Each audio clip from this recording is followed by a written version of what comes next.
much time, so let's get organized right now. Fortunately, I remember to bring this map of the store. How's that for organized, eh, Billy? Okay, great. So you're not a complete space case. Let's see. I want to buy some shoes. 3rd floor. I'll say it in Spanish, just so we're all clear. Los zapatos están en el tercer piso. Yeah, Billy, we got it. And so did everyone within a 3-mile radius. Oh, be quiet. So, where will you be?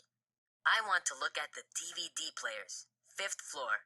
I mean, los lectores DVD están en el 5º piso.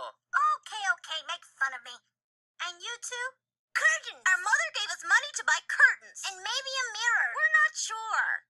Okay, curtains. 4th floor. Okay, what do you say?